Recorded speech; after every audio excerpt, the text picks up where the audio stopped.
समीर जी रुक जाओ। बस नेहा जी 2 मिनट और रुक जाओ। बस होने वाला है ये कहानी और आगे बढ़ती है। गर्मियों की एक खुशनुमा शाम थी।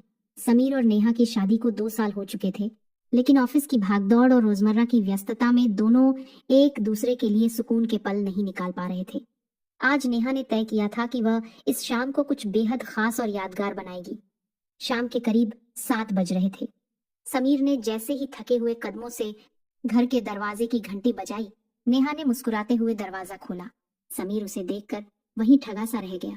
नेहा ने एक खूबसूरत काली शिफॉन की साड़ी पहनी हुई थी, जो उसके बदन पर बखूबी सज रही थी। उसके खुले गीले बाल और बदन से आती भीनी भीनी खुशबू ने समीर की दिन भर की सारी थकान को एक ही पल में गायब कर दिया था। समीर ने अपनी नजरें उस पर टिका दी थी। उसने मुस्कुराते हुए नेहा की पतली कमर में अपना हाथ डाला और उसे अपनी तरफ खींचते हुए पूछा कि आज कोई खास बात है क्या। नेहा ने शरारत से उसकी आंखों में देखा और बिना कुछ बोले उसकी टाई को धीरे से खींचकर उसे घर के अंदर ले आई। ड्राइंग रूम में कदम रखते ही समीर ने महसूस किया कि आज का माहौल बिल्कुल बदला हुआ था। पूरे कमरे में हल्की मध्यम रोशनी थी और बैकग्राउंड में एक बहुत ही धीमा और रोमांटिक म्यूजिक बज रहा था, जो सीधे दिल को छू रहा था।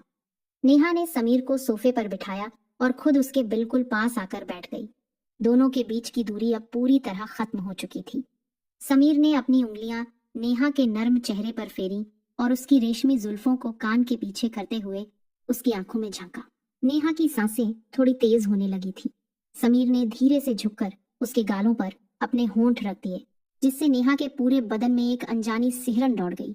उसने अपनी आंखें बंद कर लीं और खुद को पूरी तरह समीर के एहसास के हवाले कर दिया। समीर ने अपनी बाहों का घेरा और कस लिया। उसने धीरे से नेहा को अपनी गोद में उठाया और बेडरूम की तरफ बढ़ गया।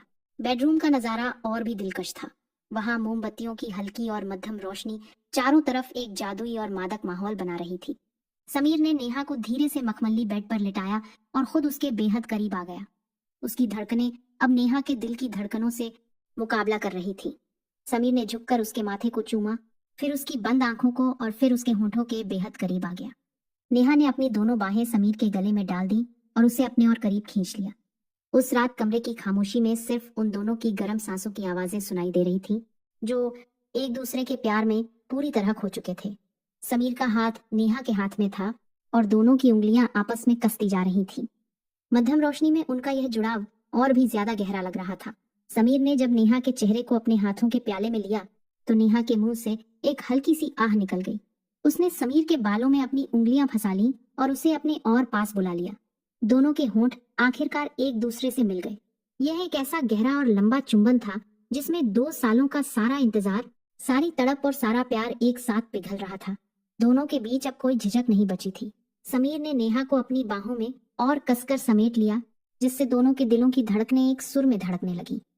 कमरे का तापमान जैसे जैसे बढ़ रहा था, उनके बीच का भावनात्मक खिंचाव और भी गहरा होता चला गया। इस रूमानी पल में वे दुनिया की सारी फिक्र भूलकर सिर्फ एक दूसरे के होने के एहसास को महसूस कर रहे थे। समीर ने नेहा के चेहरे और गर्दन पर धीमे धीमे चुंबन की झड़ी लगा दी, जिससे नेहा बेड की चादर को अपनी उंगलियों में भींचने लगी। उसकी धीमी सांसें कमरे के सन्नाटे को और भी जादुई बना रही थी। समीर ने जब उसे अपनी बाहों में पूरी तरह जकड़ लिया तो नेहा को लगा कि वह दुनिया के सबसे सुरक्षित और सबसे खूबसूरत एहसास में है। उन दोनों का एक दूसरे में खो जाना सिर्फ 2 शरीरों का नहीं, बल्कि 2 रूहों की एक ऐसी प्यास थी जो बरसों बाद पूरी तरह बुझ रही थी। रात ढलती रही, मोमबत्तियां धीरे धीरे पिघलती रहीं, लेकिन उनकी मोहब्बत की आंच कम नहीं हो रही था। एक लंबे और बेहद सुकूनदेह सफर के बाद जब दोनों शांत हुए तो नेहा समीर की छाती पर अपना सिर रखकर लेट गई। समीर उसकी पीठ पर अपनी उंगलियां फेरते हुए उसके बालों को सहला रहा था। कमरे में अब सिर्फ उनकी शांत होती सांसों की आवाज थी। यह शाम और यह रात उनके रिश्ते को एक नए मोड़ पर ले आई थी, जहां अब कोई दूरी नहीं बची थी। दोनों एक दूसरे की बाहों में कैद होकर गहरी और मीठी नींद के आगोश में सो गए।